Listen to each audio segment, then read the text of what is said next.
Today, I'd like to call this meeting of April 3rd, 2025 of the State Government Finance and Policy Committee meeting to order. There is a quorum present.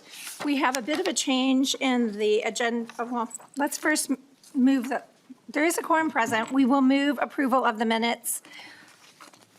Is there any discussion to the minutes? Chair Nash, would you like to make a motion? Madam Chair, I would move the minutes from April 1st, 2025 for approval. Thank you very much. Is there any discussion to the minutes? Seeing none, all those in favor of adoption, please say aye. Aye. Any opposed? Hearing none, the motion prevails and the minutes of April 1st are adopted. I just want to go through quickly because we have some big bills on the agenda today, the committee protocol. Signs and placards are not permitted in the hearing room. Applause, verbal outbursts, shouting, and disruptive behavior are not allowed. Those providing testimony will have been given a specific time limits, which we ask be strictly observed. If you received an entrance ticket, please retain it, as it may be required for reentry if you leave the hearing room. For safety purposes, standing and sitting in walkways and aisles is prohibited. If you need accommodations, please communicate with the Sergeant-at-Arms. Sergeant-at-Arms staff, troopers, house security personnel are present to ensure everyone's safety, and failure to comply with these guidelines may result in removal from the meeting room. Our goal is to conduct professional meetings and to have everybody's voices heard, and we ask that you please observe these rules. Thank you, and we appreciate all of you being with us this morning. Now, we're moving on to our bills this morning. We need to accommodate Representative Reyer's need to be in another committee room, so I will move House File 2566 to be before us. I understand there is an amendment. Yes, Madam Chair. Would you like for us to adopt the amendment first, and then you can speak to the bill? Yes, please. That would be ideal. All right. I will move the A6 amendment. Is there any discussion to the amendment? Madam Chair. Nash. Thank you, Madam Chair. I believe if Mr. Sullivan could go to the testifiers table, we had worked with Representative Reyer, yourself, and our mutual team on one slight change on this. And I can, there he is,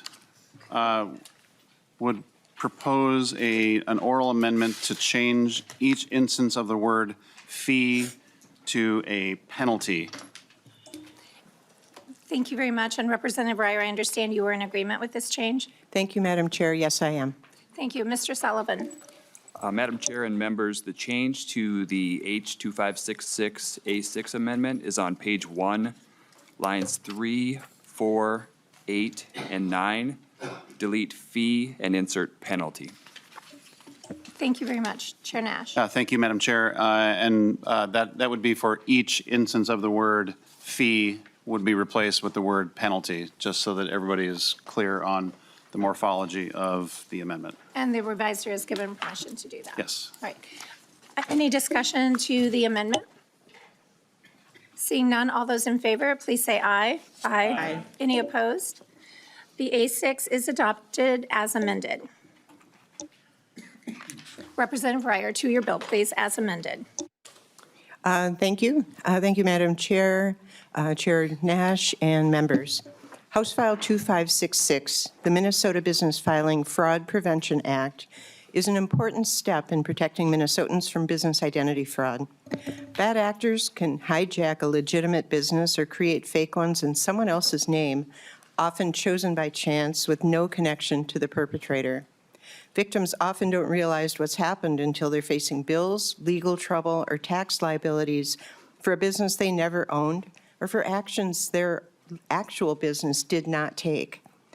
The Office of the Minnesota Secretary of State handles phone calls daily from Minnesotans who are suddenly dealing with this crime without a clear answer of why and how to clear their name.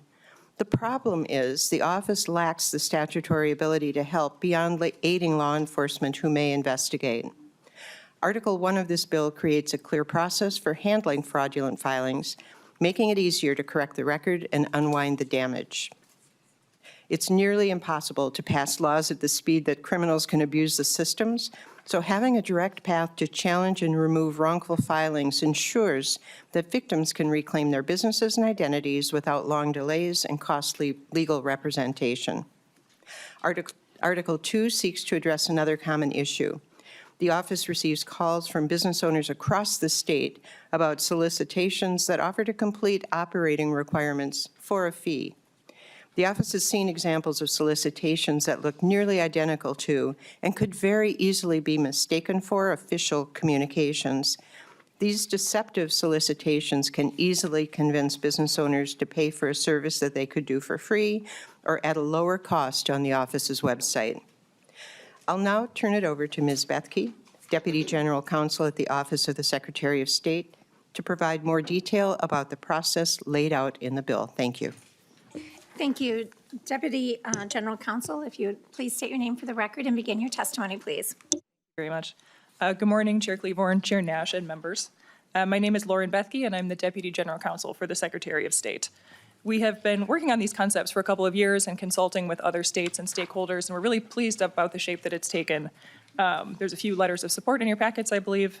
So thank you very much to Representative Reyer for carrying the bill and for to the committee for hearing the bill today. I will start by going through the process at a fairly high level, but happy to take questions afterwards or go into more detail. So right now, our office does not have the authority to remove a fraudulent business filing unless someone goes to court and gets a court order. So this bill creates a process that allows us to do that after going through some steps to ensure due process. The first step is that a person would contact our office and make a declaration of wrongful filing. So they would explain, this is who I am, this is the filing that's at issue, this is why I believe it was filed wrongfully. Our staff would review that declaration and give notice to the complainant, which is the person who filed the declaration, and the filer, which is the person who made the original filing. The notice describes the complaint and explains the process and the timelines.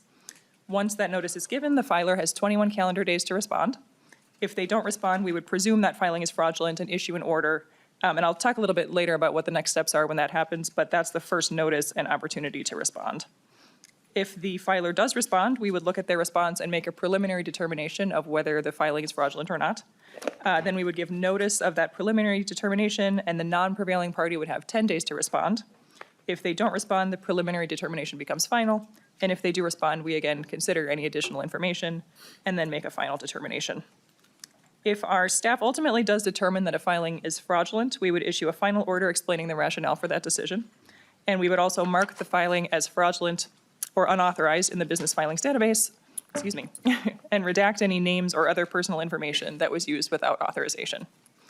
If our staff determines that a filing is not fraudulent, or if there's not enough information to make that decision, we would issue a final order explaining that rationale, and then, of course, the filing would remain in the database.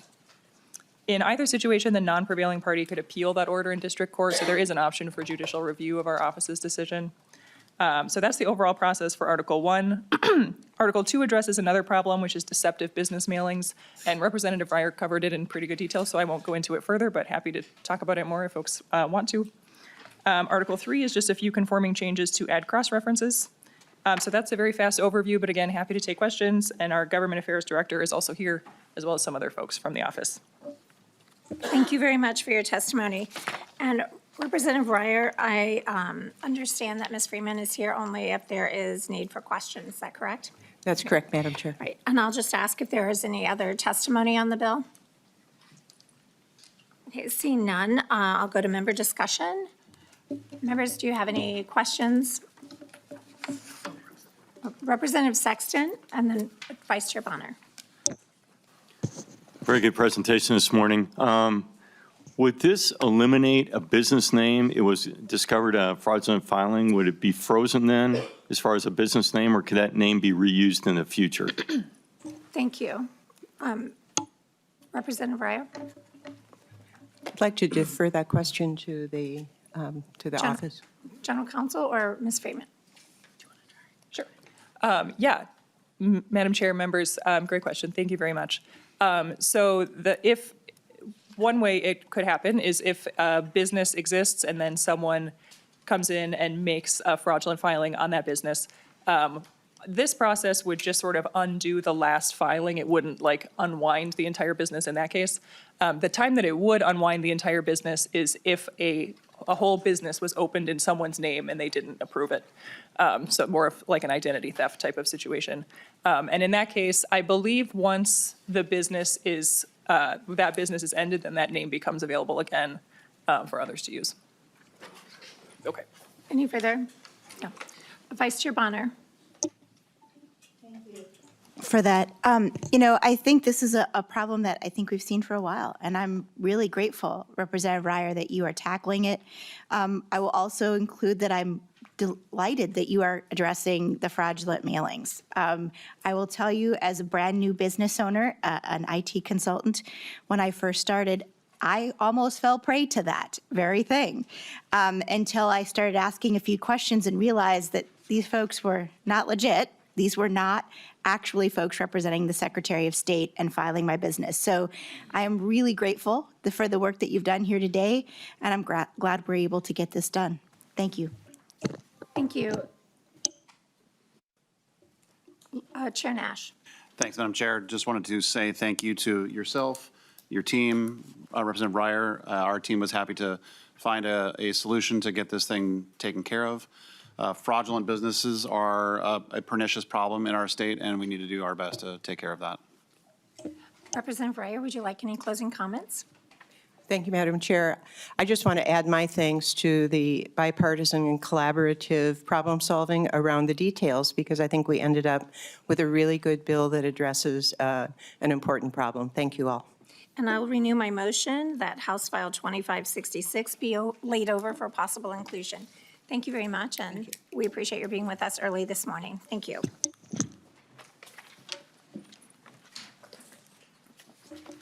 Okay, we'll go back to the rest of the agenda items in the normal order, and I will go to the testifiers table, and Vice Chair Bonner, if you'll come to the chair's table. Thank you.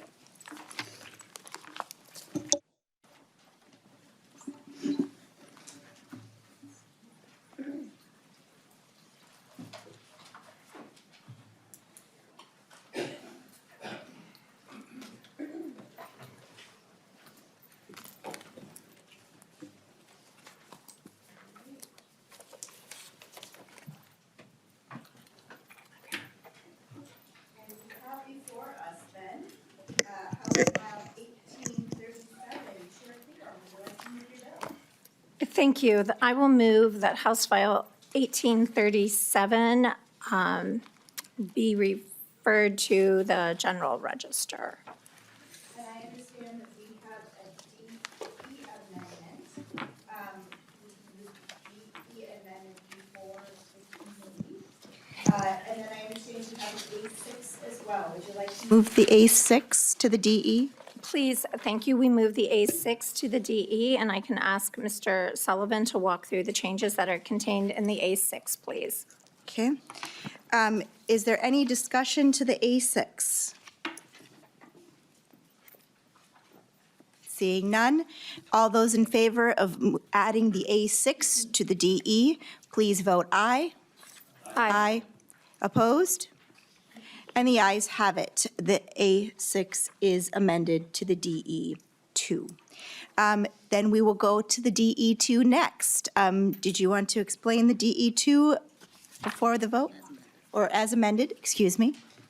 Thank you. I'm going to ask Mr. Sullivan to walk through the DE2 as it's presented before the committee. This is the bill that we had extensive walkthrough on at our last meeting.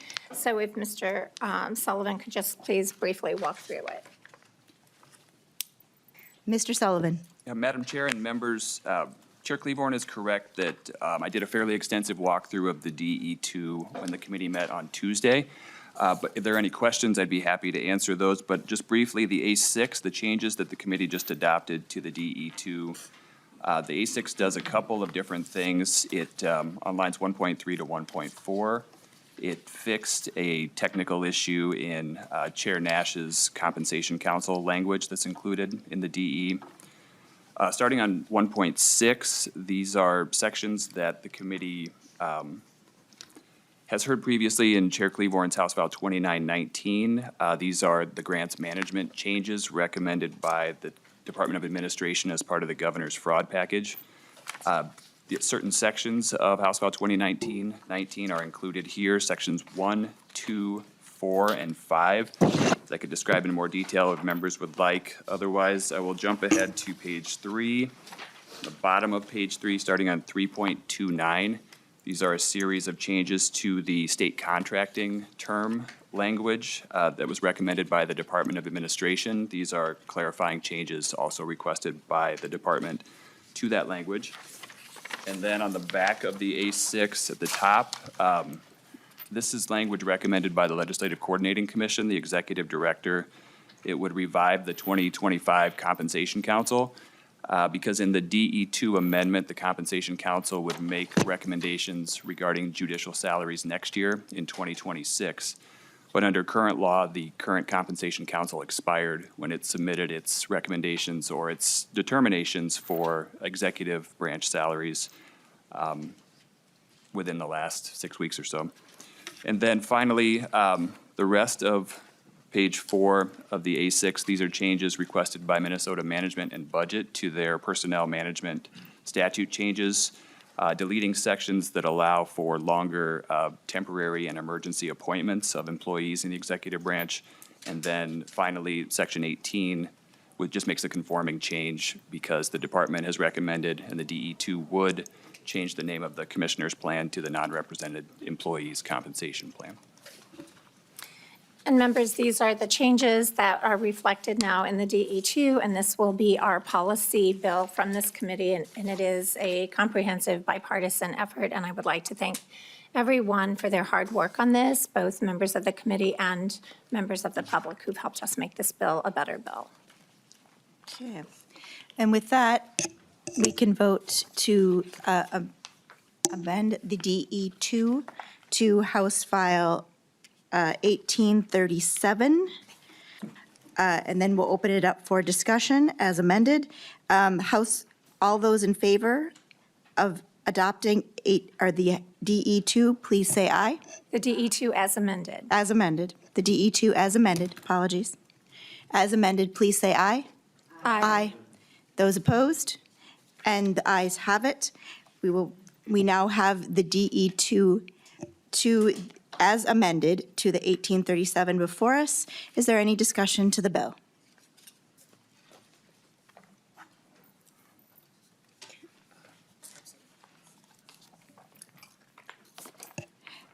Representative Sexton. Did you have a? I did not. Oh, our apologies. Well then, if there is no other comments, we will go to Chair Nash. Thank you, Madam Chair and Chair Klevorn. This is a bill that we worked on together, and we did so very amicably. I think it encompasses a number of things from both sides of the aisle that were important policy provisions that all of our members should be able to agree upon, and we can get this off to the General Register. And hopefully we win the race of first policy bill voted off the floor. An admirable goal nonetheless. Chair Klevorn, do you have any closing comments? No, thank you. I ask for your affirmative vote to move this to the General Register. So I will renew my motion that 1837 as amended be re-referred to the General Register. All right, thank you. We will then, just making sure, no other comments before we go? No, okay. All right. All those in favor of moving House File 1837 as amended to the General Register, please say aye. Aye. Opposed? The ayes have it. We will be moving House File 1837 as amended to the General Register. And we are whipping right along with House File 361 up next. Chair Klevorn, would you like to move your bill? Thank you very much. I move House File 361 be held over for possible inclusion in the committee finance bill. Fantastic. And it looks like we have a DE2. Would you like to move the DE2, Chair Klevorn? Thank you very much. The DE2 really changes the bill pretty dramatically, and what it does is it allows for an appropriation that was made in 2023 to be used until June 30th of 2026. You will see the line, you will see the change on line 2.27.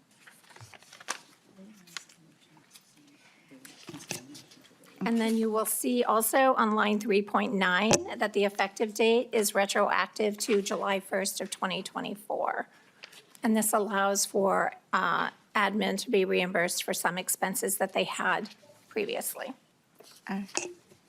Thank you, Chair Klevorn. We do have one point of clarification, Chair Klevorn, and I just wanted to confirm with you the path for this bill. Were we sending this to Ways? Oh, excuse me. Thank you for catching that, Chair Nash. I appreciate you. See, we do work in a great bipartisan way. I would prefer that this bill be re-referred to Ways and Means. Okay, thank you. So just to be clear, the motion before us is to move House File 361 to Ways and Means.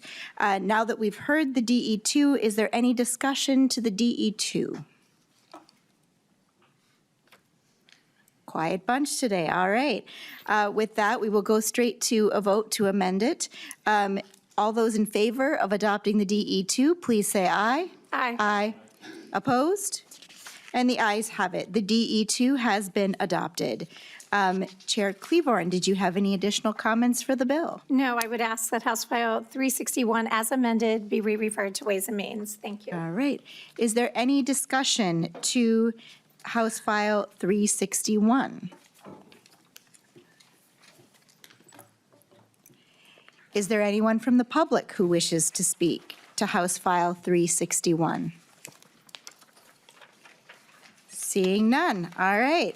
Then we will roll right along. With that, we'll go ahead and vote to move House File 361 as amended to Ways and Means. All those in favor, please say aye. Aye. Opposed?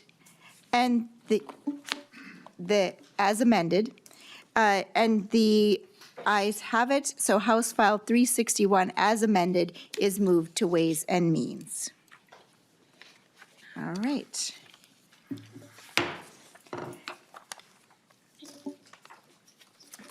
And then, let's see. Next on the order for today, we have House File 2725 up for consideration. I do not see any amendments before us. So, Chair Klevorn, would you like to move your bill and proceed to your testimony? Thank you. I was hoping that Representative Zalesnikar would be with us this morning. I believe she's in the building, and we're waiting for her to come. Our Chair Klevorn, it sounds like Representative Zalesnikar is on her way. Okay. So why don't we go ahead and have you move the bill? Okay. And then we'll speak slowly, yes. I will go very slowly. So I think what I'll do is move House File 2725 to be laid over for possible inclusion in our finance bill. And I'll just walk through what's in the bill at a very, oh, yay, come on in. And just in the nick of time. That's okay. These will be the steps we would be taking normally. So I'll walk through the task force bill, and then let's do it this way. Okay. Good morning, Representative. Good morning, Representative Zalesnikar. Good morning. Chair Klevorn. I will begin with opening comments. Okay. Okay, so House File 2725 is a result of a 17 months of work and recommendations of the Legislative Task Force on Aging, which met from August 2023 through December 2024. Minnesota is one of the healthiest states in the country, evident through the high rates of civic participation, volunteerism, and other health metrics. That success, coupled with a falling birth rate, will create a permanent demographic transition to an older state, which requires rethinking as to how our state and its communities plan to address issues associated with the growing numbers of adults living longer. This state is now home to over 1 million individuals aged 65 and older, outnumbering the population of school-aged children. Greater Minnesota has a larger share of older adults and is aging faster than the metro area. Moreover, 70% of women aged 65 plus live in Greater Minnesota, and nearly 78% of women aged 85 plus live alone. At the same time, older adults also contribute $154 billion to the state GDP. while holding 1.7 million jobs and are the largest volunteer workforce in communities. Yet older workers face discrimination and increasing challenges in securing and maintaining employment statewide. We must ensure that our state sees older adults not as a liability, but also as a contributor to our society. As the state demographer concluded in her first presentation to the task force, policies put in place to address aging today will position our state to be better aligned with future populations. This bill is a step forward in addressing that call to prepare our state to promote healthy aging and help Minnesotans age with dignity and live in the community of their choice. That is a high-level overview. I don't know if Representative Zalesnikar would like to say something before we walk through the actual provisions in the bill. Representative Zalesnikar. Thank you, Chair, and thank you, Representative Klevorn. She did a fantastic job chairing this. It was a bipartisan group with the Senate and the House that really did a deep dive for several months. And I've spent my career, before I retired, in long-term care and senior services as a nursing home administrator for 30 years, but started as a nursing assistant. But what shocked me is the entire time of my career, starting in the early 90s, was the 2030 plan, that we had this 2030 plan, and 2030 is really close. And I was kind of surprised that we really don't have a great plan when we have the baby boomers, which I heard about my entire career. And so here we are with issues, and even today, 17% of our seniors that are 85 to 100 are in Minnesota nursing homes, so the frailest of the frail. And so this committee looked at non-emergency transportation, housing, isolation, mental health needs. We know we had a 40% increase after COVID.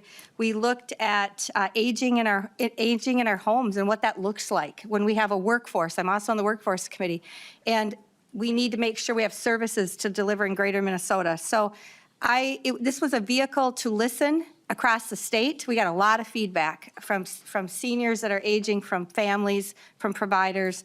We're seeking efficiencies, but clearly we needed to do something because the 2030 plan I've been hearing about is here.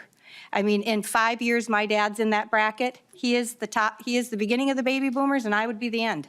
And so, of that birth group. And so we have to be positioned, and this is a step forward to give Minnesota a cabinet level for aging, and I think it's a great position for Minnesota. Thank you, Representative Zalesnikar. And I want to make note for the public that sometimes we don't always see just how bipartisan this body can be and how it works efficiently.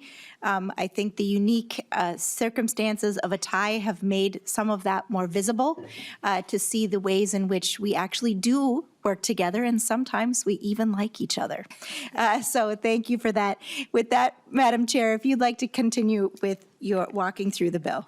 Thank you, and I'll just do a very high level, and we have this in our packet. I'm just going to go through. Okay, thank you. Thank you so much for being with us this morning. What I'd like to do is, in your packet this morning, there is, I believe, the House research brief, and I'm just going to kind of walk through that, and then I can answer any questions that you have. In Section 1, you will see that this is a healthy aging subcabinet, and it will be housed within management and budget. Section 1 establishes the purpose and intent. It talks about the subcabinet purpose. In subsection 3, you'll see that there is a director who will be needed to carry on this work. Subsection 4 sets out the subcabinet membership. Subsection 5 sets out their duties. Subsection 6 is the Citizens Engagement Council. One of the things that we heard most importantly in the Task Force on Aging is that Minnesotans want to be heard. They want to have a voice at the table, and this would give them a voice at the table. In subsection 7, there are discretionary powers, which authorizes the Office of Healthy Aging to apply for and receive grants and to issue contracts and grants. Subsection 8 is to ensure that there is public awareness, and this is to maintain a website and publish annual reports in order to share and gather ideas. Subsection 9 is the Minnesota Healthy Aging Plan, and this is the really important part. This is the multi-sector plan that will need to be created so that we will have a vehicle to address some of the costs and needs of our state earlier in the system so that we gather those efficiencies. And then subsection 10 requires an annual report. The appropriation in this bill is 1.7 million. Chair Nash and I are negotiating that price, so that's why we're holding it over for possible inclusion. And with that, we have several members of the public who wish to testify, so I would ask that we would go to public testimony first. Thank you, Chair Klevorn. And first up, we have Executive Director Christine Sundberg, and on deck, we have Member Kathleen Kelso. If you'd please come to the testifiers table.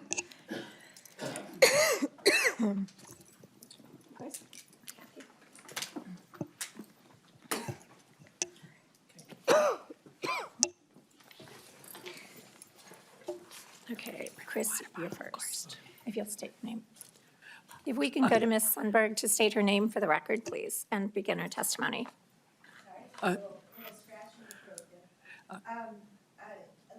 Director Sundberg, if you'd like to state your name for the record and please proceed with your testimony. Thank you. I'm Christine Sundberg, Executive Director of Elder Voice Advocates. We had the pleasure of working through the entire task force on aging and are delighted to see this bill before us now. The people that we represent are us. We are the older people. This enables us to live happy lives that are healthy and well-supported. And I'd like to turn it over to Board Member Kathy Kelso. All right. Member Kelso, if you'd like to go ahead and state your name for the record and proceed with your testimony. Thank you, Madam Chair. Good morning, everyone, members of the committee. My name is Kathleen Kelso. I'm a board member of the Elder Voice Advocates, and I, too, am extremely grateful to our chair, Representative Klevorn, and all the committee task force members that spent 17 months working diligently on this question about aging in the future. We began this journey in 2020 when I was 71. 5 years later, I'm 76, and we're still looking for answers. We began by asking at the beginning of COVID, where and how are we going to live? Without affordable housing options, transportation in our communities, when our towns and cities are focused on keeping families that don't include mention of grandparents in our small towns in greater Minnesota. Where and how do you wish to live as you age? Does your town or city embrace your aging population? Will you support a statewide plan for aging residents of your district? We are all aging, yet we do not invest in ourselves or in our aging communities. Minnesotans have already experienced service fragmentation, and we have grave concerns about complete erosion of aging supports we once relied upon. We all require an infrastructure for aging built through public and private partnerships to ensure seniors, families, and our entire state safe and affordable communities in which we live. Aging is a public health issue. Most older adults do experience changes in mobility and abilities, and some of us become disabled. We all choose to live at home, however, for as long as possible within our communities of choice as we age. House File 2725 would result in a plan of action, strategies that take us beyond short-term projects that do not result in ongoing and long-term action for aging in Minnesota. The Healthy Aging Plan would redirect our current pattern of just-in-time funding for aging services every legislative session to plan and build. House File 2725 would ensure the voices and perspectives of older adults in the planning process and resulting recommendations. Given the demographics, it is time for us to be included and for our state to lead the way in planning with us, not just for us. Thank you for your support of aging and support of the House File 2725, establishing the Healthy Aging Cabinet, the Healthy Aging Plan, and the Citizens Engagement Council. Thank you. Thank you, Ms. Kelso. And then next, we have Commissioner Greg Wright and Leif Greena. If you would please come to this testifier table. We will start with Commissioner Wright.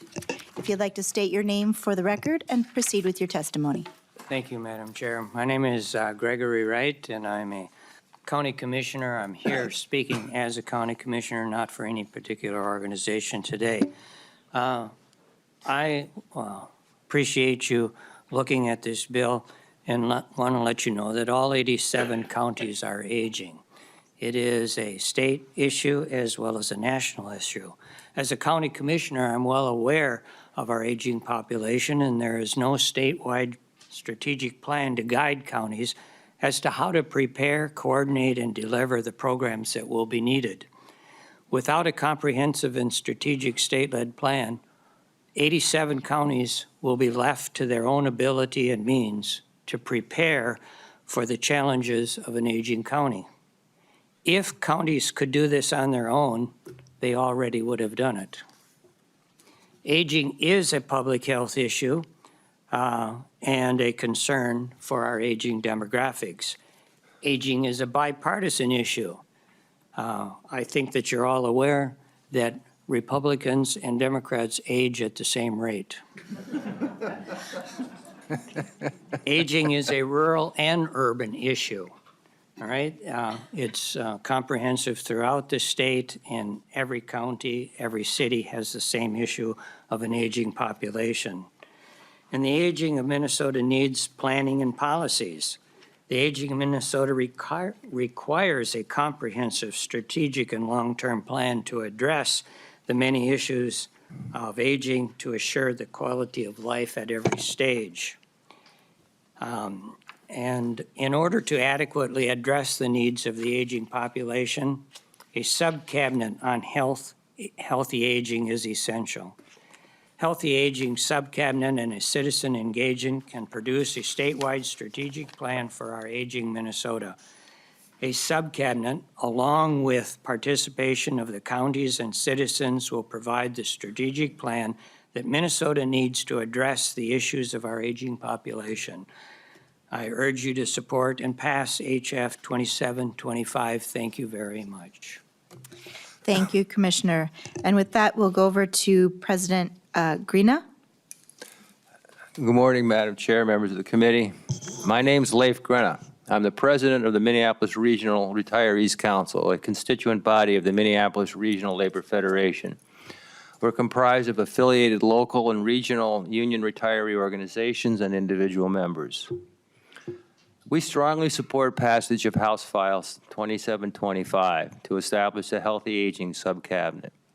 And I want to take just a moment to talk about who we are, because I think there's a lot in our popular culture about what old people are and what we're like, and that we need a handout often in services and support. But we're more than a population in need of services. We have given much to our communities, and we still do. According to a survey by the Wilder Foundation for the State Department of Human Services, quote, of Minnesota families using child care, 46% use care provided by families, friends, and neighbors. Over half of the caregivers are grandparents, mostly grandmothers. We retired from work, not life. We are engaged in the civic life of our communities and our democracy. Our age cohort votes in a higher percentage than any other age group in the state of Minnesota, and you may have noticed the elderly volunteers at our polling places. We volunteer at food shelves, we prepare meals for those in need, we take care of each other and our neighbors. We read to children in schools, we volunteer in our churches and in our communities in a myriad of ways. By one estimate, we are a volunteer workforce in Minnesota of 300,000. We're more than a people in need. We are worthy of an investment. And we want what everybody wants. We want to age with dignity. We want financial security, adequate transportation, safe communities, recreational opportunities, access to affordable quality health care, and affordable housing. The rapid growth of our aging population will only continue. And as our state changes, though, what is the plan? What are the policies to meet the challenges we face? What resources we do have are scattered among a number of bewildering bureaucracies with no coordination, no coherent plan or policies. Who is responsible to coordinate the resources and people we need? Who will develop the plan and policies that ensure that transportation and healthcare, housing, and opportunities to be engaged in our communities will be accessible and affordable? Who and how will we ensure that our aging population can continue to contribute and when unable any longer will live with dignity? This bill goes a long way toward answering these questions and setting a vision for the future. Aging is in everybody's future, and doing it well is in everyone's interest. Thank you. Right. Apologies for the disturbance. All right. Thank you, President Greena, for that testimony. Is there anyone from the public who wishes to testify on behalf of the bill? Okay. None? All right. The testifiers are, of course, welcome to go back to their seat. Being not aware of any amendments, again, we'll go straight to discussion. Are there any members who have questions or comments? Representative Howard. Thank you, Chair Bonner and Chair Klevorn and members that testified. Looking through this task force recommendation, I'm just struck by just how comprehensive it is and what an amazing piece of work to try to be a base for where we go as a state on, serving our aging communities. Of course, not surprising, I was focused on the housing section of the report and noted that some of the recommendations seem to want to address our housing shortage, support diverse housing choices, support, age-friendly housing like ADUs, shared housing, intergenerational home sharing, and missing middle housing. Do you, just a question, how much housing came up on the task force for seniors? I would assume quite a bit. Mm-hmm. And how do you see this subcabinet delving into the issue of housing as it relates to seniors? Chair Klevorn. Thank you. And Representative Howard, this is where your interests and my interests align. And this is also where your interests and my interests separate. So let's dig a little deeper.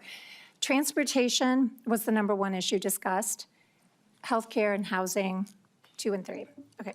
So when it comes to housing, right, we have to make sure that when we're planning any kind of housing, that we ensure that the housing that we are building works across the life cycle. And so when I talk to you about things that we talk about like aesthetics, right, I say to you, okay, is that porch going to allow a walker? Is that entryway going to allow for a wheelchair?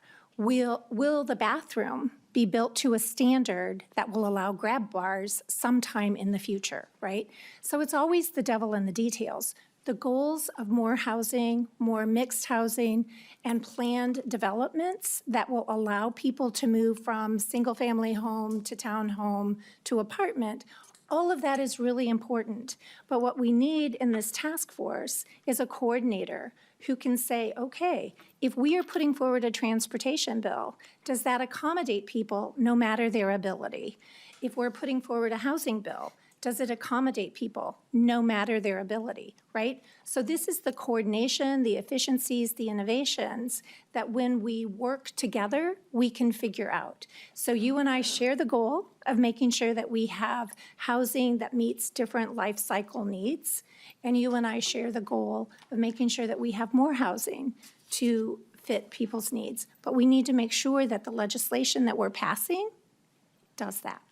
And so that's where the coordination comes into play. Chair Howard.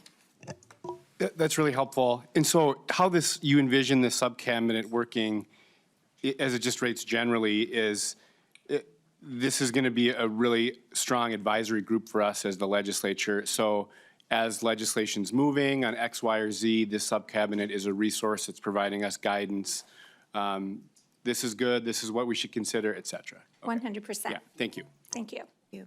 All right, Representative Jones. Thank you, Madam Chair, and thank you, Madam Chair, for bringing this today. I echo what Representative Howard was saying, and actually want to touch on what seems to be the number one issue that was brought up around transportation. I often talk about on the Transportation Committee how about 1 in 3 Minnesotans isn't able to drive for one reason or another: age, ability, accessibility, affordability, and it just points out in our packet how 1 in 5 older adults is basically a part of that group. And so I really appreciate that being called out. I know I've talked to constituents in my community who they've actually moved to my area because they needed more transportation options. And so I really appreciate the coordination and the level of just problem solving that will happen as a result of this committee, I hope. So this is a great first start, so thank you. Madam Chair. Chair Klevorn. Thank you. And Representative Jones, I so value your dedication to transportation for everyone in our state. And this is really an issue in greater Minnesota where where services have been consolidated and the distances are growing larger. We heard over and over in greater Minnesota how people have no ability to get to their doctor's appointments. And it doesn't matter if you build more houses if people don't have to get to these basic human needs, right? Their groceries, their doctor's appointments, to get out of their home, right? And visit with neighbors and be involved in community. This is a major issue. So transportation is key, and that coordination across the life cycle and across abilities is absolutely fundamental to human dignity. Thank you for that, and I know that's been a hot topic in Maple Grove and Plymouth and a lot of our communities, so thank you for that. Is there any other members who would like to speak before we go to Chair Nash? All right, Chair Nash, you have the floor. Thank you, Madam Chair and Chair Klevorn. I will admit that I did not catch my question as we were reading through, and Representative Howard covered the majority of what I want to talk about regarding housing, but if I could direct you to lines 2.13 through 2.15. I did have a question relative to that. Chair Klevorn. Thank you, and I would like to acknowledge Andrew George, who is with me at the testifier table. Mr. George was our committee researcher, and he helped put together the task force report, and I would encourage all of you to read that task force report. Okay. I'm sorry, would you please tell me which lines again? I was giving you time to get there. Thank you. So thank you, Madam Chair. On lines 2.13 through 2.15, you call out on lines 2.14 that you wanted to include the Indian Affairs Council, but there were no other mentions of other ethnic councils. And I just wondered why that might be. You know, there are other ethnic councils, and we've been talking about them, but just wanted to make sure that there was consideration, and I don't know if that's wrapped up in line 2.13, public and private sectors. But having just rolled off the API board, I know that they are facing the same issues that everybody else is, that they have members of their community that are aging. Representative Kosnick was on the Latina board. Just wondered why that was not included in your bill. Chair Klevorn. Thank you, and I appreciate your bringing our attention to that. Of course, all of the ethnic councils, the entire objective of the subcabinet is to coordinate and to collaborate with all state agencies and entities. That is in the bill. The reason we specifically call out MIAC is because of the tribal nation's sovereignty. And we want to make sure that we honor and respect the sovereignty of the nations and to make sure that we are doing our best to do that intergovernmental relationship building. Thank you for that. Chair Nash. I'm good. All right, thank you. Before we go to the vote, I will just say I do want to take a point of personal privilege to say thank you to Mr. George for the excellent report. He does very good work. And also to say thank you to Chair Klevorn. I know from the time I've been in this body that we have watched the amount of work, dedication that you have put into this plan. When we talk to MMB every single year, we talk about the issue of our aging population, but rather than just words, you have dove in to go well beyond. And I just wanted to say thank you for all of that work. I know everyone here appreciates that. And with that, if with no other discussion, we will go ahead and move to lay this over for possible inclusion. All those in favor, please. We don't have to vote. But I would like to just say, Madam Chair, the extensive work that Mr. George has done, diving deep into what other states have done in aging, he has laid a terrific foundation for this new subcabinet to build upon the work that other states have done. So we don't have to start from scratch. We can also accommodate the efficiencies there as well. So thank you, and with that, I'll renew the motion to lay it over. All right, thank you. And with that, House File 2725 is laid over for possible inclusion.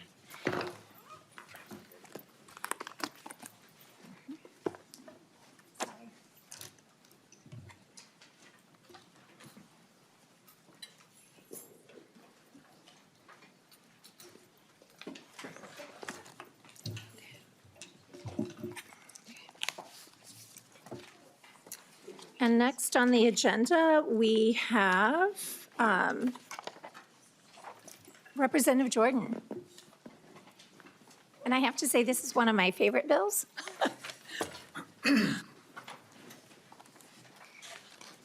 Welcome to the committee, Representative Jordan, and I will put the House File 2744 before the committee.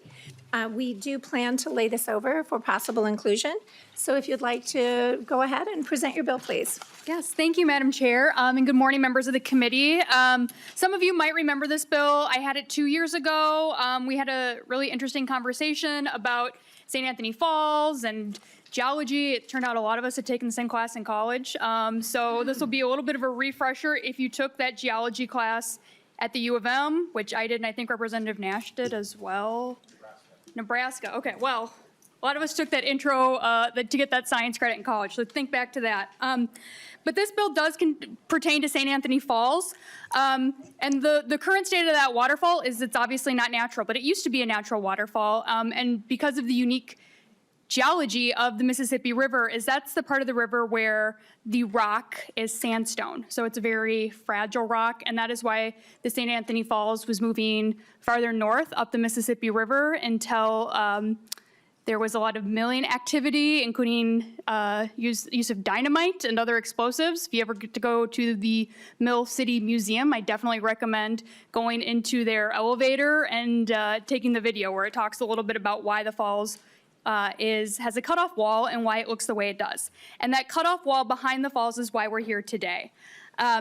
There's a lot of questions about the stability of that cutoff wall, and there's also questions about ownership of it.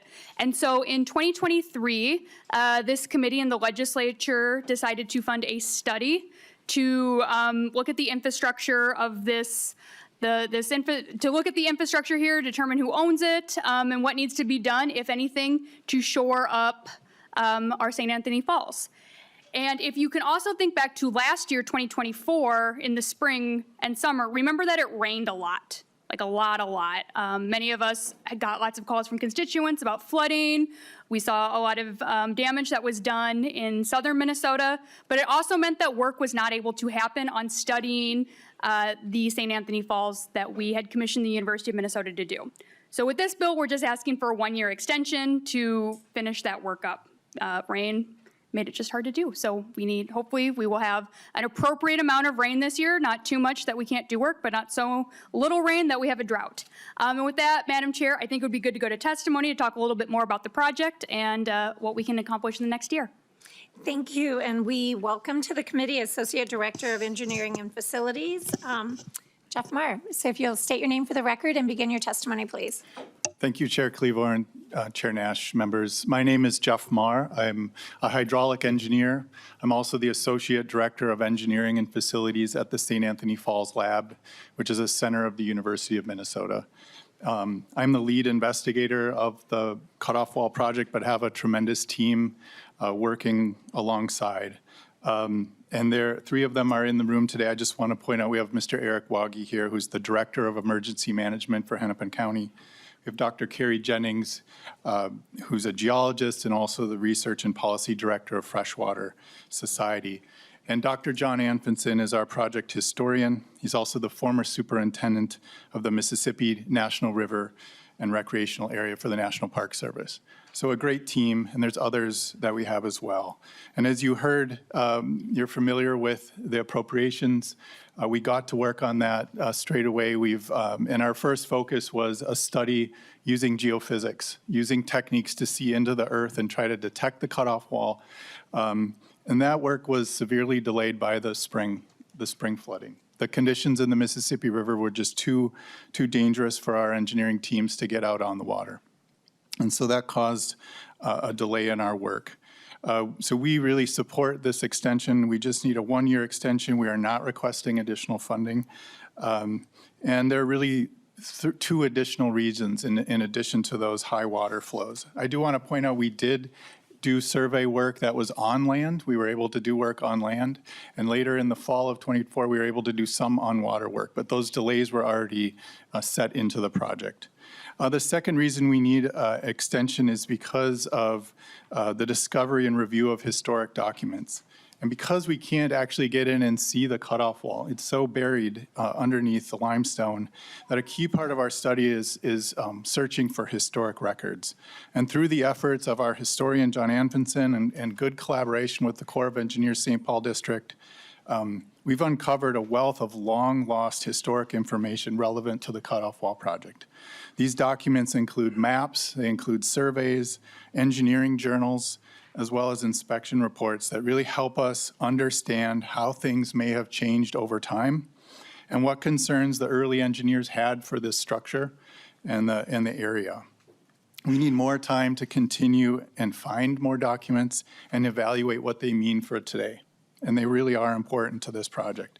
The third reason I want to bring forward is that we've just beginning an important series of collaboration with two key stakeholder groups, and that is Xcel Energy and the Corps of Engineers in St. Paul. These two organizations know more about the St. Anthony Falls than most groups. They're right there, and they've been there for a long time. Our team recently formed a working group with these two organizations, and we're proceeding with a series of meetings to share information and develop a common understanding for the site. Again, this is vital for our project. We couldn't see that 2 years ago when we started that we'd have this opportunity. We have the opportunity, and we're asking for another year to help us have those meetings and have these conversations. So in closing, I just want to share, we've not discovered anything that indicates immediate concern for St. Anthony Falls, but our work really does show that this was the correct study to have. So we're the legislature, we think, did the right thing in appropriating this study. And we ask for your support for just that one more year. Thank you. Thank you, Chair. Thank you very much, and I appreciate the work that you've done. This has been a fascinating journey for me as a chair to learn about the St. Anthony Falls cut wall. And I just would like the committee to know, we have quite a few new members. 15 communities outside of Minneapolis rely on the St. Anthony Falls for their water, and the airport relies on it also for their water.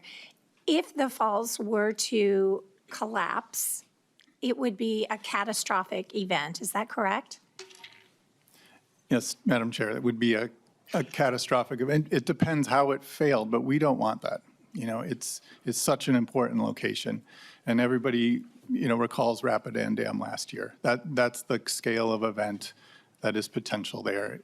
Should things be, we don't know the conditions there, but that's why we're doing this study. Thank you. Representative Quam, did you have a question?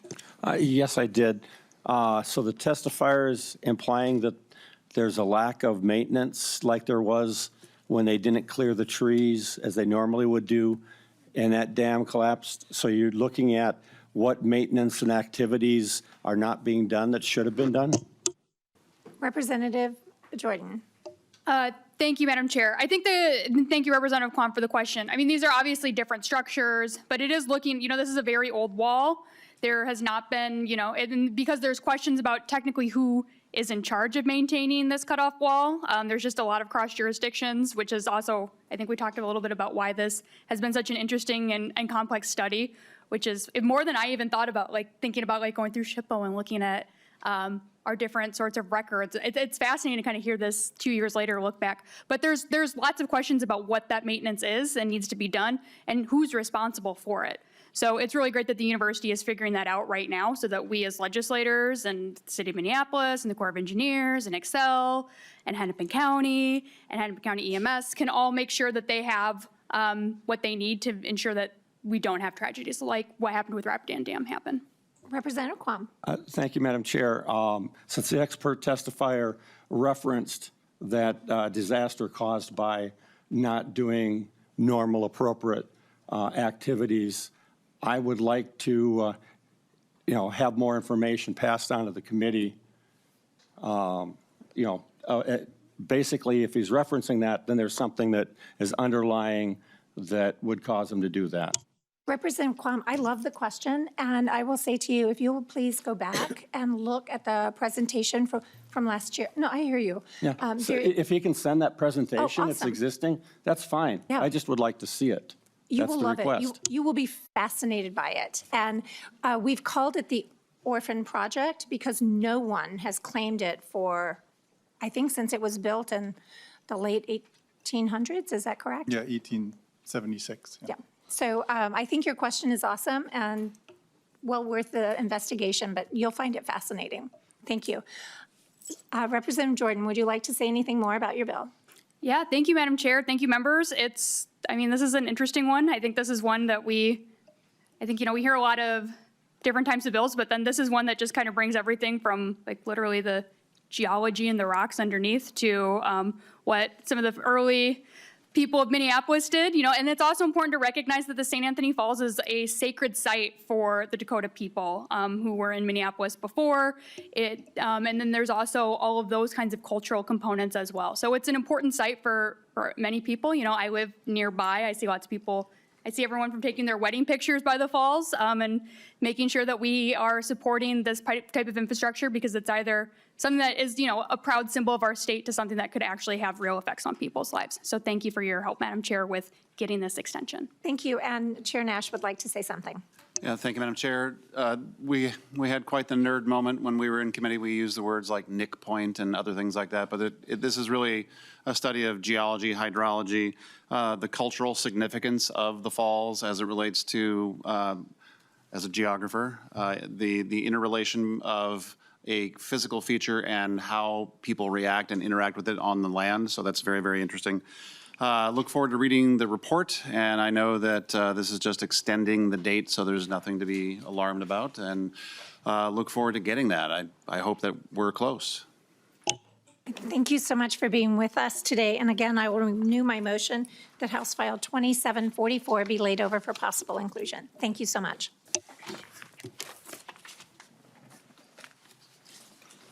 Representative Kraft.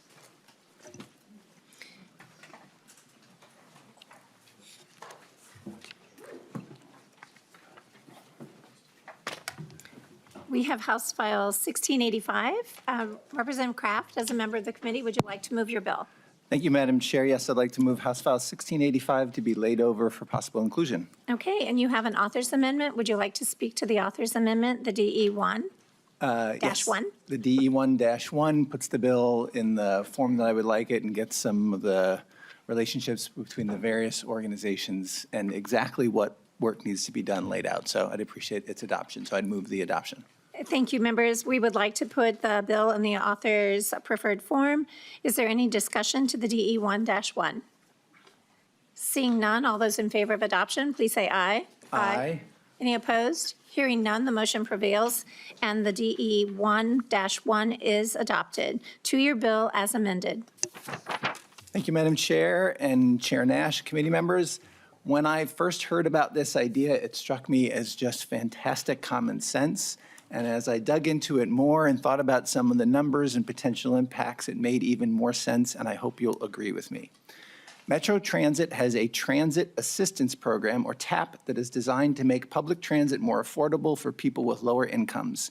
It provides a year-long reduced fare pass on a go-to card where folks can use transit for $1 per ride. One of the biggest challenges with the program is awareness. In 2024, only about 11,500 unique users took advantage of the program, about 4,500 per month. Yet there's over 600,000 in the metro area that are eligible.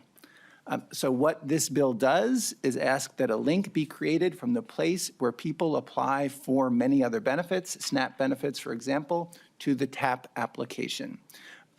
And this will be done by Minute, IT. The portal is controlled by DCYF, and so it's this spaghetti of various agencies. So creates a link to the TAP application. By the way, from DHS, approximately 150,000 folks in the metro area apply for SNAP benefits each year. If just 1% of those learn about and use the TAP program with this integration, it's about a 15% increase in yearly usage of TAP. If 10% do it, then the increase would be something like 150%, and that then would build on itself every year. So by making this simple integration that the fiscal note says would cost $37,000, we'd be helping more income-challenged folks cost-effectively get around as they live their lives. We'd increase the amount of revenue Metro Transit receives.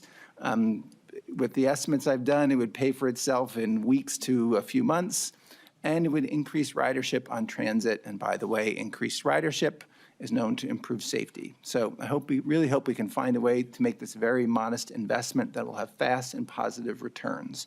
With that, I'll turn it over to my testifiers. Thank you very much. And with us, we have Policy and Community Specialist, Nora Kadi.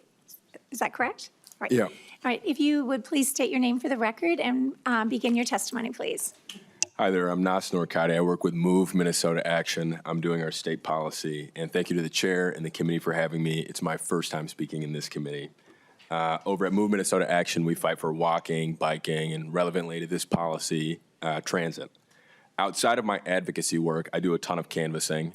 I'm at about almost 1,000 conducted interviews in the last couple of years where I speak to transit riders and non-transit riders alike on how to make our system better. It's my responsibility to advocate for those who have confided in me. The need for this legislation is clear for 3 reasons. 1, people are struggling. I'll spare you the horror stories, but I'm sure you're aware.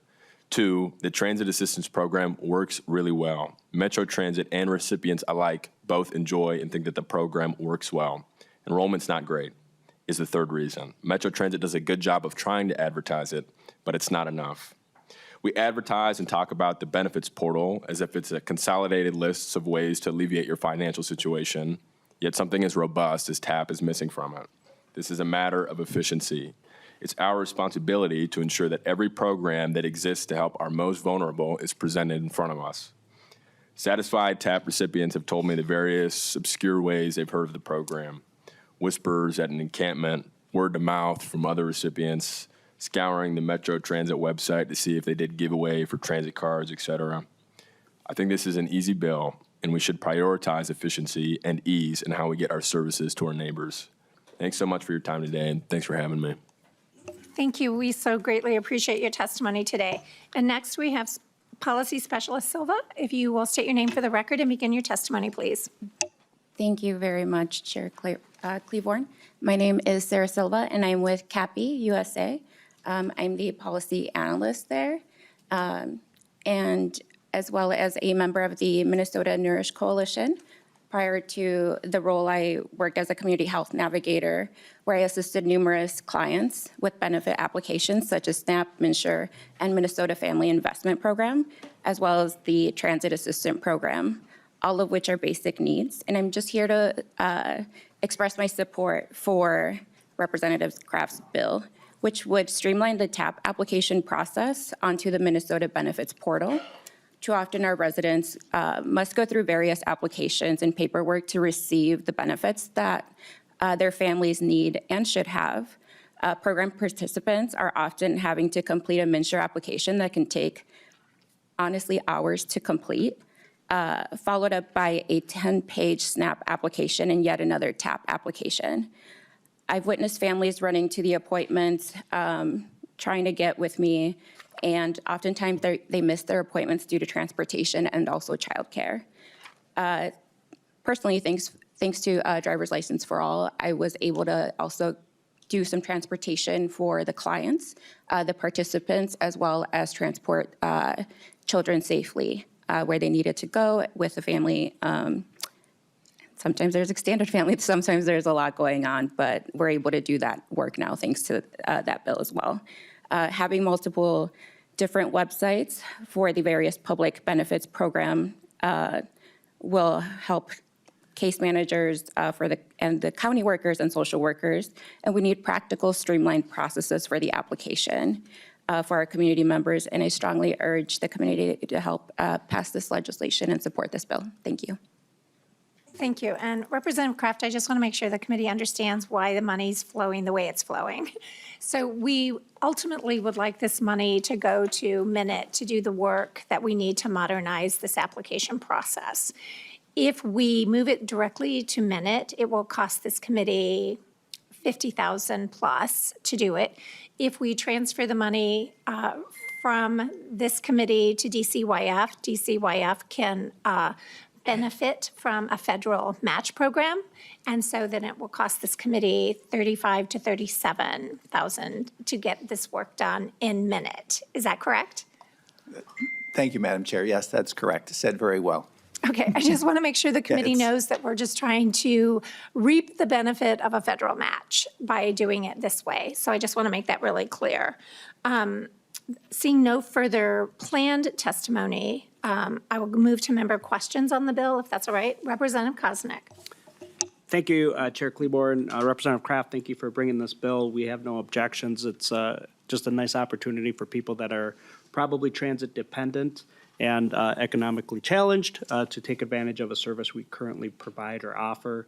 And I think you're correct in identifying that it's an opportunity that people aren't as aware of and could definitely benefit from. And so it's a nice opportunity. Thank you. Is there any other member discussion? Okay, well, having heard from the GOP Transportation Chair, we'll move on. Is there anyone from the public who would like to testify on this bill? Seeing none, I will renew my motion that House File 1685 as amended be laid over for possible inclusion. And thank you again to the testifiers for being with us this morning. Thank you. All right, we will move on to House File 501. Oh, yes, and I would like, members can hear cell phones, so could you please silence your cell phones in the committee room? Thank you. Representative Finke, I will move that House File 501 be before us, and the motion will be to lay it over for possible inclusion. And with that, if you would like to present your bill, please. Thank you, Madam Chair, members, and Chair Nash. For your committee time, I know it is at a premium this year. The HF 501 proposes a constitutional amendment that would protect all of our communities equally in the Minnesota Constitution. The ERA, as proposed, would prohibit discrimination on the basis of race, color, national origin, ancestry, disability, or sex.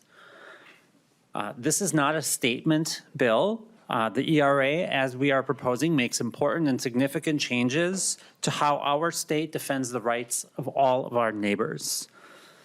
Currently, not all of our friends and neighbors and constituents are afforded the same legal constitutional protections in the state of Minnesota. It is long past time for that to change, and that is why we are here today. And with that, I will reserve my comments for a closing and pass it to public testimony. Thank you very much. And we have listed at this moment 5 testifiers. Jean Martinez, Advocacy Coordinator for ARC, Minnesota. You'll state your name for the record and please begin your testimony. Sure. My name is Jean Martinez. I am the Advocacy Coordinator for the ARC Minnesota.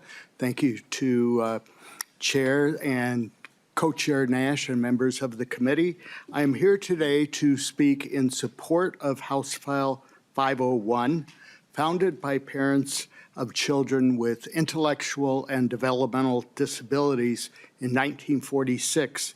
The ARC Minnesota is a statewide nonprofit organization that promotes and protects the human rights of people with intellectual and developmental disabilities. And we believe that this bill promotes human rights and should be passed. A Minnesota Equal Rights Amendment that explicitly prohibits discrimination based on disability would greatly benefit the disability community. Over Minnesota history, people with disabilities have faced barriers in employment, education, housing, and public accommodations, barriers that limit opportunities and independence. And although we have the Americans with Disabilities Act, state-level constitutional recognition would certainly strengthen these rights. The amendment would help close gaps in enforcement, making it easier to challenge discrimination in court and hold institutions accountable. It would also signal a clear commitment that discrimination against disabled individuals is not just illegal, it is unconstitutional. So thank you for the opportunity to support the proposed constitutional amendment, and I hope we have an affirmative vote in favor. Thank you very much. And next, we have Tenzin Sang. Thank you.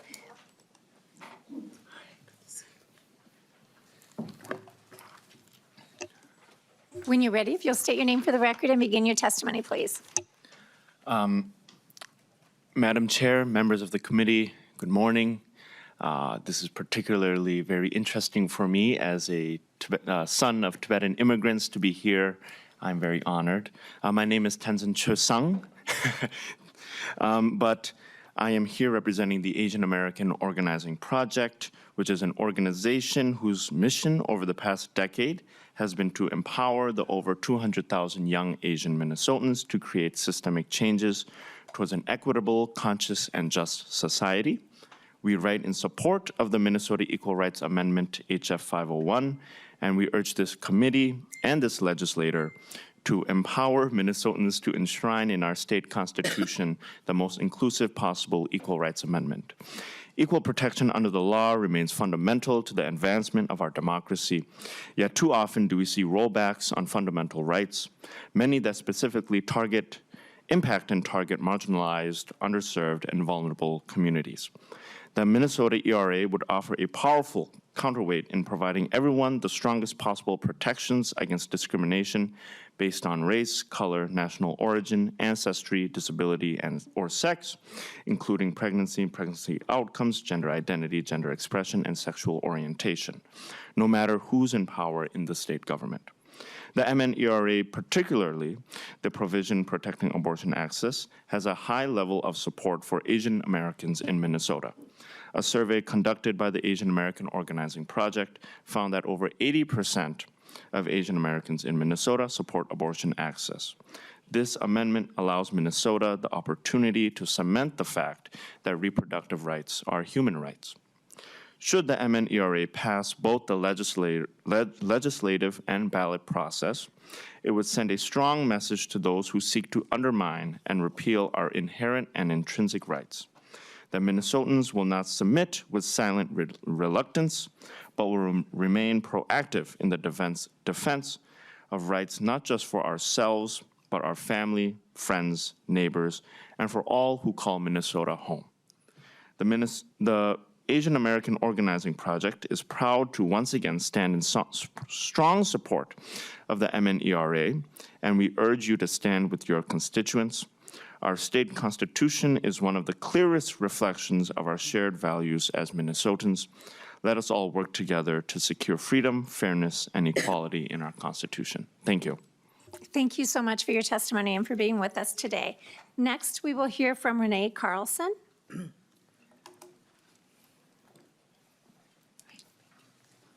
General Counsel, when you're ready, if you'll please state your name for the record and begin your testimony. Thank you. Good morning, Chair Klevorn, Chair Nash, and members. My name is Renee Carlson. I serve as General Counsel for True North Legal. House File 501, the supposed Equal Rights Amendment, expands the definition of sex, creating a problem it purports to resolve: inequality. It undermines longstanding legal protections for preborn children, people of faith, women, and girls. New protections based on pregnancy decisions would enshrine unfettered access to abortion on demand into the Minnesota Constitution. House File 501 also adds protections based on gender identity and expression, but not religion, giving judges a blank check to rewrite the law and interpret the proposed Equal Rights Amendment to narrow protections for religious organizations and people of faith. Including gender identity and expression would also require courts to ignore real biological differences, stripping women and girls of many long-standing legal protections. Under this bill, any legal distinctions based on sex must satisfy the highest level of judicial scrutiny. This level of judicial review will make it impossible to uphold many common sense distinctions in the law, protecting programs and opportunities for women and girls. This false notion of equality has already perpetrated an injustice against women and girls in our state, in sports, in prisons, in women's shelters, and even in schools. A few years ago, I represented a group of high school girls who wore plain clothes under their gym clothes because they were afraid to go into the locker room because the school had passed a policy that allowed males who identified as females to enter their locker rooms and private spaces. Members, this bill does not help them or remedy their concerns. Far from ensuring equality, under this language, the delicate balance of civil rights would be lost, along with equal protection under the law for all Minnesotans. Thank you. Thank you very much for your testimony. We appreciate your being with us today. Next, we have Rebecca Delahunt.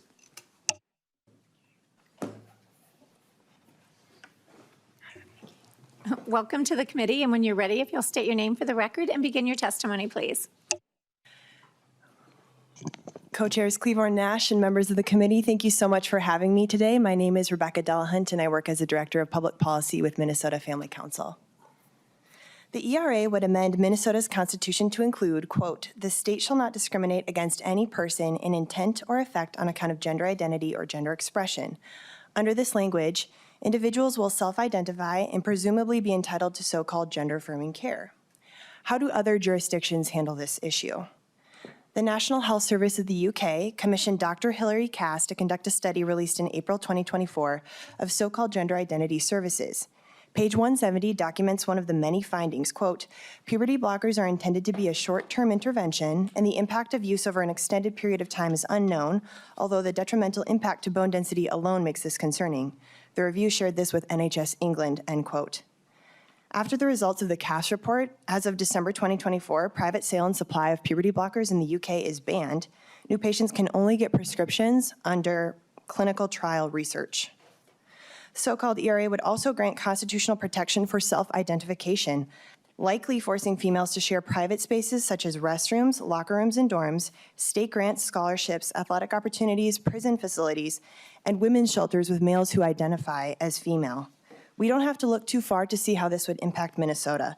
Former DOC employee Alicia Beckman shared a story in your packets about males housed at Shakopee Women's Prison. One of the males she shares about is Elijah Thomas Berryman, who's serving time until an anticipated release date of 2039 for criminal sexual conduct against a child.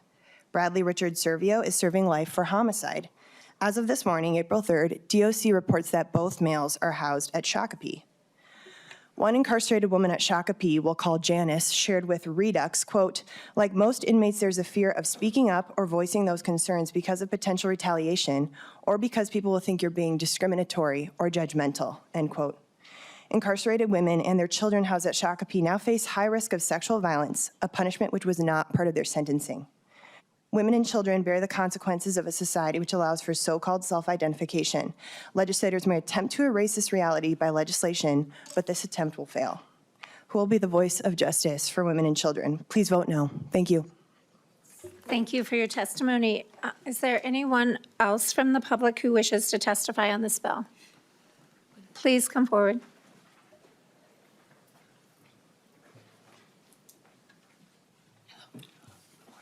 If you'll state your name for the record and begin your testimony, please. Hi, thank you, Chair and members of the committee. My name is Karen Miller. I'm a wife, mother of 6, teacher, and author from Dakota County. I'm here to express my great concern and in opposition of HF 501, the proposed ERA. Certainly, we can all agree that the Declaration of Independence assertion that every person is created equal and endowed by our Creator with unalienable rights that the government is supposed to protect. Our own Minnesota Constitution essentially states the same. In the preamble, it states that we are grateful to God for our civil and religious liberty. In Article 1, Section 1, it states, government is instituted for the security, benefit, and protection of the people, in whom all political power is inherent. Under Article 1, Section 2, it further states, no member of this state shall be disenfranchised or deprived of any of the rights or privilege secured to any citizen thereof. In essence, we can see that our Minnesota Constitution already acknowledges broad, completely inclusive protections for the rights and liberties of all people and every member of this state. There is no authority given in the Minnesota Constitution to define the people or to classify the people that is written in the Constitution into specific categories of persons based on whatever the legislature enacts or how the executive department interprets freely. This presumption of authority defining persons would not be pursuant to the Minnesota Constitution and thus be null and void. Equality is the basis of the Minnesota Constitution, which is the law of the land. Therefore, this proposal for a constitutional amendment that provides highlighted protections for some specific protected classes to the exclusion of others is discriminatory and a complete violation of our state constitution. The language of these additions is also deceptive. For example, when voters read the word pregnancy, they will have no idea that by voting in favor of this amendment, they are actually voting to enshrine the right to kill the unborn as well. Of greatest concern, this particular proposed version of the ERA has absolutely no language to protect individuals' freedom of religion or conscientious rights. It has been omitted. There is no word listed such as creed or religion, which has been included in previous versions. Again, this is a flagrant violation of our Minnesota Constitution, which states in Article 1, Section 16, the right of every man to worship God according to the dictates of his own conscience shall never be infringed. No one may be compelled to do something in contradiction to their religious beliefs or their rights of conscience. By highlighting specific protected classes while completely omitting protections for religious freedom and conscientious rights, this proposed ERA is a violation of our Minnesota Constitution, which you swore an oath to defend. Thank you for your consideration. Thank you so much for your testimony. And then the last testifier we'll have on this bill is Betty Folliard.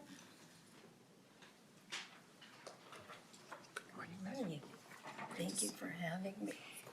Thank you, former representative, for being with us today. It's good to have you back in the House. Thank you, Chair Klevorn and members of the committee. Please pass House File 501. This bill provides equal rights under the law and prohibits discrimination of any kind. The aim of the inclusive ERA, the Equal Rights Amendment, is to establish equality rights as an unassailable legal principle. Our state constitution is a dynamic document that is designed to be improved over time, reflecting our ever-evolving society.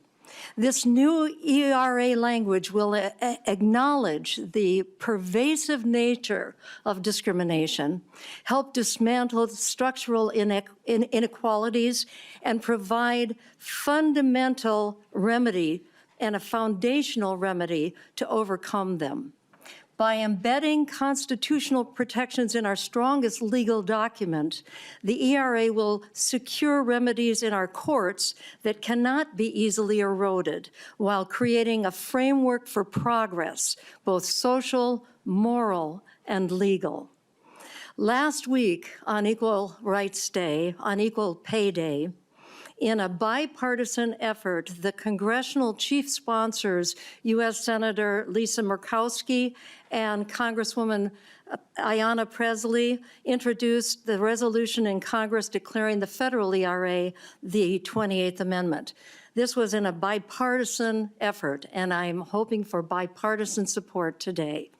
Now is the time for our state to join the 29 other states that currently have state ERAs. Some of them are 40 years old, and the oldest is 140 years old. so that Minnesotans have a chance to decide whether to embed Minnesota values into our Constitution, those values of freedom, fairness, and equality. Whether you agree or disagree with this effort, the vote you cast today on HF 501 will be to allow the voters to decide whether to put in our values, our Minnesota values, into our Minnesota Constitution. Let the voters make the final determination. Everyone deserves the same right to the same rights. I respectfully request your yes vote. Thank you for your consideration. Thank you for your testimony. And now we'll move to member discussion. Who's first? Representative Jones. Thank you, Madam Chair, and thank you, Representative Lee, for bringing this forward. I am very much in support, and I'll just say to one of the testifiers saying that we don't need to call out explicitly groups that in need of protection.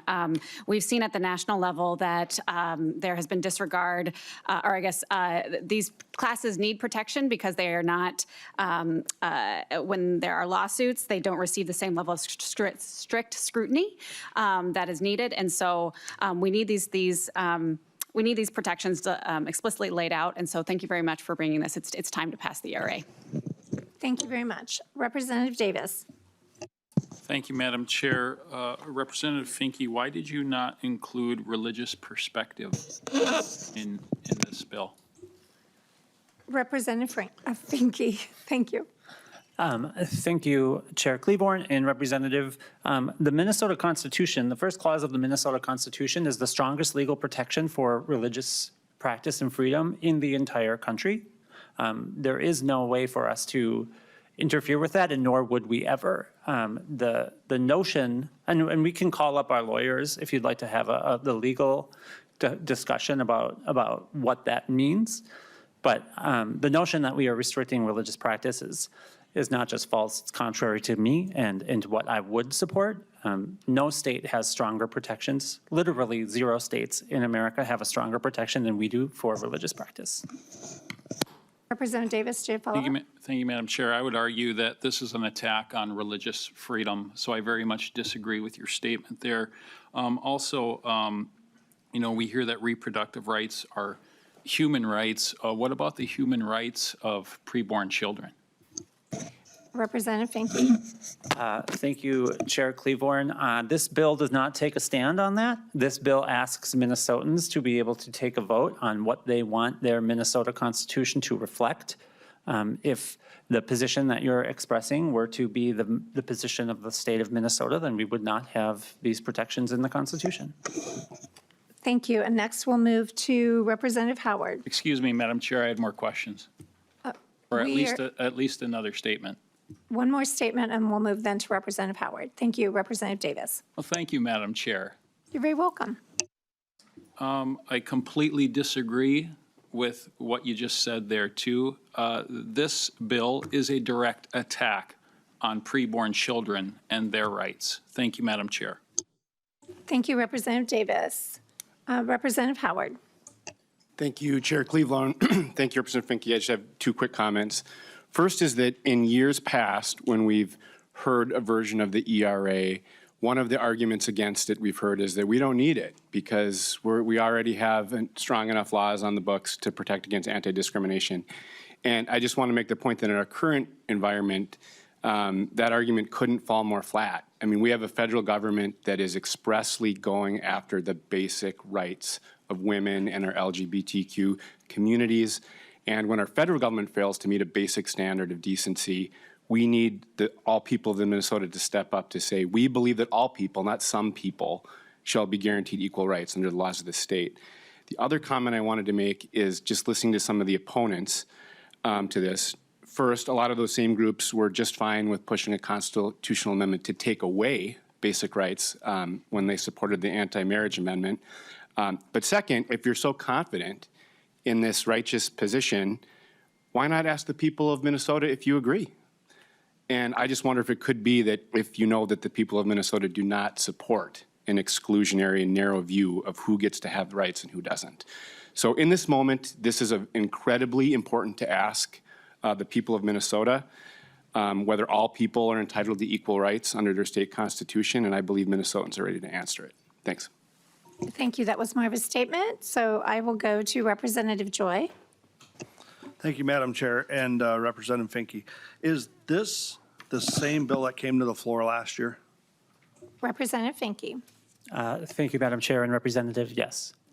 Representative Joy. So just to follow up, or just a statement, I guess, then. So this is what, or I guess one more question, Madam Chair. What happened to that bill Representative last Joy. year?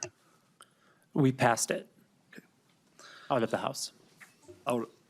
Thank you, Representative Finke. So the question was what happened to it, and the answer was we passed. I'm restating it because I spoke over you, so apologies. Representative Joy. Thank you, Madam Chair. You know, and when we hear in here, we want to put this on the ballot to let people have a choice. You know, in this body, we decide what comes in floor. You know, last year we passed a new state flag with 14 people. We didn't take it to the ballot to let people have a choice. You know, it seems like we're picking winners and losers in this body, and I think that's wrong. I think we need to, you know, when we're trying to pass a bill like this, we feel this is more of a priority when it shouldn't even be talking, in my opinion, right now. When the flag, everybody got silence on that except for 14 people, and we had to take that on. So my opinion on this is vote no.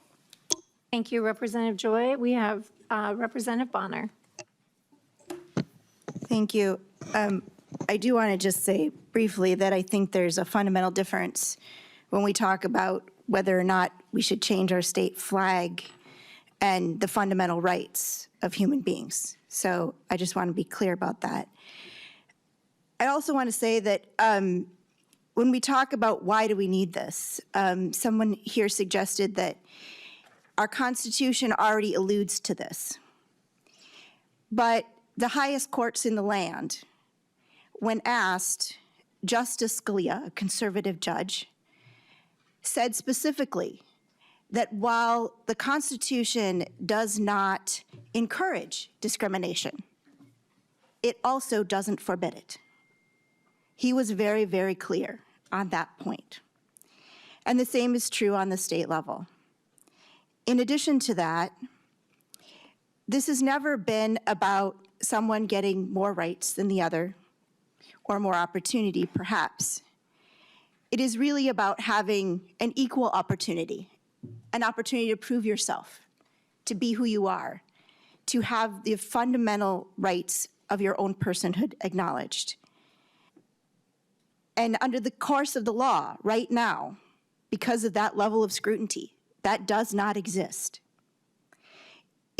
If we are to be discriminated against, any one of the folks listed in this bill, and go to a court of law, it would literally be a 50-50 roll of the dice on whether or not the laws of the land would be enforced and whether or not our rights would be upheld.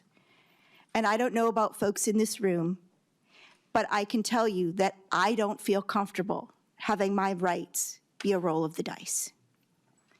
But more importantly, I will just end with this. Justice Ginsburg once said, this isn't about getting more or less. What she said was, specifically, all that we ask is that our brethren take their foot off our neck. We want equal opportunity. We want the right to be seen in a court of law as being equal and to have equal opportunity. That is what this law does, and specifically, it brings it to the voters to make that choice and determine whether or not all of these folks should be determined with the highest level of scrutiny as being equal under the law. Thank you for the amendment, and thank you for your work on this. Thank you, Vice Chair Bonner. We have Kraft, and then we'll close with Chair Nash. Representative Kraft. Thank you, Madam Chair. Representative Finke, thank you for bringing this and championing it, continue to championing it. I want to just briefly touch on something that was mentioned by one of the testifiers. And it's where they were picking out some issues that had happened in a prison committed by a trans individual. I don't know about that issue, but I hear this often. And the thing I want to emphasize is, of course, sometimes you can find things done badly by a trans individual because they're people. And the issue here is, but it obscures the key issue. And one of the things why it's so important that we have this in this ERA. A Department of Justice survey several years ago suggested that trans people were 9 times more likely to be sexually assaulted and harassed in prison than cisgender residents. And that crisis is fueled by their placements in facilities that don't match their gender. So we can pick out individual issues to try to scare folks, but the underlying issue, the underlying thing that we should be concerned about is the things that I spoke about. So thank you for championing this, and we should all be supporting this. Thank you, Chair Nash. Thank you, Madam Chair. And before I proceed, could we just clarify the motion that we had started off with, just Yes. for the sake of clarity? Thank you very much. The motion is, I will renew the motion to lay this bill over. Thank you, Madam Chair. Just wanted to make sure that we had clarified that. I wanted to start off by saying to my friend, Chair Howard, I really took offense to your rant on, I believe you called it righteousness or piety, because that was not something that I took that as questioning anyone's motives. So I just wanted to make sure that we set that very clearly in motion, that that was not an acceptable comment in my And opinion. so is the word rant. So we will clarify Madam both Chair? of those. Madam Chair, I'm just going to say, I don't come over the top of you, but you regularly come over the top of me, and that is also unacceptable. Members, I think that this, once again, we've had the conversation where religious protection is excluded. I find that to be just the wrong direction, and I think that this is not the direction that the state of Minnesota needs to be going. And I just want to throw out there that this is not the ERA that so many people think that this is, that there is a codification of many things that are not in the other ERA. And that is the sticking point of our objections to this. And I appreciate the committee's indulgence, and I know that this is being laid over. So with that, I will end. Representative Finke, closing remarks on the bill, please. Thank you, Chair Klevorn. I appreciate the committee time. As I said, I appreciate the comments. I appreciate the conversation from all sides. I just have a few things I want to say to close. And I want to start with,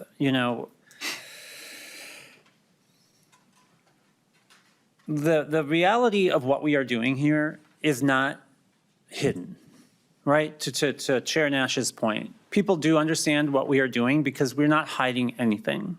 We are trying to protect communities that we believe need to be protected.